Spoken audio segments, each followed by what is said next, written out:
بسم اللہ الرحمن الرحیم۔ سبق نمبر 18 فاعل۔ اس سبق کے اندر فاعل کا بیان ہے۔ فاعل وہ اسم ہے جو ایسے فعل تام یا شبہ فعل کے بعد آئے جو اسی کی ذات سے وجود میں آیا ہو، جیسے ضرب زید، مات خالد وغیرہ۔ فعل تام یا شبہ فعل، اس کو سمجھنا ضروری ہے۔ فعل تام کس کو کہتے ہیں اور شبہ فعل کس کو کہتے ہیں؟ فعل تام اس فعل کو کہتے ہیں کہ جو اصل فعل ہو، اور شبہ فعل اس کو کہتے ہیں جو اصل فعل نہ ہو بلکہ اصل فعل سے مشابہت رکھتا ہوں، جیسا کہ مصدر، اسم فاعل، اسم مفعول، صفت مشبہ اور اسم تفضیل۔ یہ سب کے سب فعل سے کچھ مشابہت رکھتے ہیں جس کی وجہ سے اسے شبہ فعل کہا جاتا ہے، ورنہ تو یہ اصل میں فعل نہیں ہے بلکہ یہ اسم ہے۔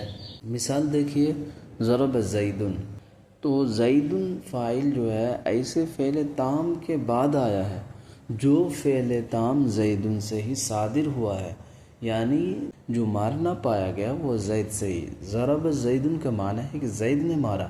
یہ جو فعل ضرب ہے یہ زید سے ہی پایا گیا، تو یہاں پر دیکھیے کہ فاعل ایسے فعل تام کے بعد آیا ہے جو اسی کے ذات سے وجود میں آیا ہے۔ اسی طرح مات خالد، خالد فوت ہو گیا۔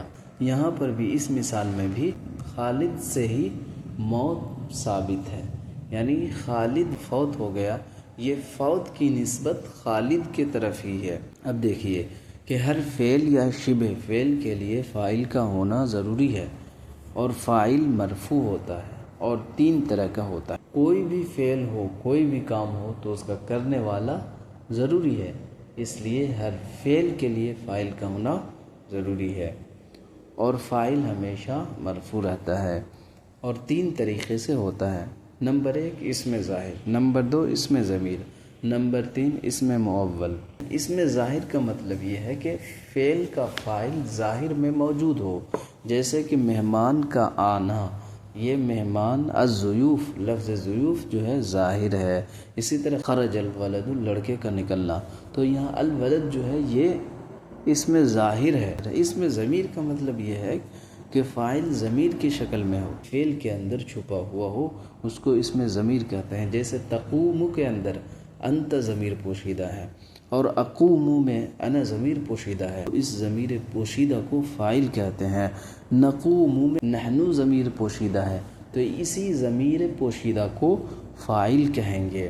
اسم مؤول یعنی مصدر کی تعویل میں کیا گیا ہو جملہ، جیسے یغضبنی ان تسب احدا، یعنی جملے کو مصدر کی تعویل میں کیا گیا ہو۔ یہ کب ہوتا ہے؟ جب جملے کے اندر ان ناصبہ ہو۔ ان ناصبہ کا دوسرا نام ان مصدریہ ہے۔ جب ان مصدریہ ہے تو اس کی وجہ سے بتاویل مصدر ہو جاتا ہے۔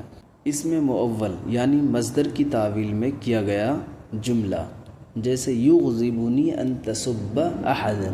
اب آپ دیکھیے کہ یغضبنی، یہ یغضبنی کے اندر جو نون ہے وہ نون کون سا ہے؟ نون وقایہ۔ تو اس نون کو لانے کی کیا ضرورت تھی؟ تو یاد رکھیے کہ نون وقایہ کے معنی ہے کہ بچاؤ کرنا، حفاظت کرنا۔ اگر نون وقایہ کو نہیں لاتے یغضبی ہو جاتا۔ نون وقایہ کا مطلب یہ ہے کہ بچاؤ کرنا، حفاظت کرنا۔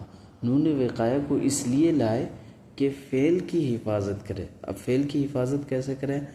فعل کی حفاظت اس طریقے سے کرے کہ فعل کے آخری حرف کو کسرہ سے بچائے۔ یہ نون وقایہ فعل کے آخری حرف کی حفاظت کرتی ہے، اس طریقے سے کہ یا جو ضمیر متصل کی ہے اپنے ما قبل کسرہ چاہتی ہے، یا اپنے ما قبل کسرہ چاہتی ہے۔ اگر نون وقایہ کو نہیں لاتے تو یغضبو جو با آخری حرف ہے فعل کا، اس پر کسرہ دینا پڑتا۔ اس کسرے سے بچانے کے لیے نون وقایہ کو لایا گیا تاکہ فعل کے اندر خرابی پیدا نہ ہو۔ تو یغضبنی ان تسب احدا کی ترکیب اس طرح کریں گے، یغضب فعل، نون وقایہ یا ضمیر متصل مفعول بھی۔ یہ ان ناصبہ ہے، ان ناصبہ کا دوسرا نام ان مصدریہ۔ تو ان مصدریہ تسب فعل، اس کے اندر ضمیر فاعل احدن مفعول بھی تسب فعل اپنے فاعل اور مفعول بھی سے مل کر جملہ فعلیہ خبریہ بتاویل مصدر ہو کر یغضبنی کا فاعل یغضبنی فعل اپنے فاعل اور مفعول بھی سے مل کر جملہ فعلیہ خبریہ ہوا۔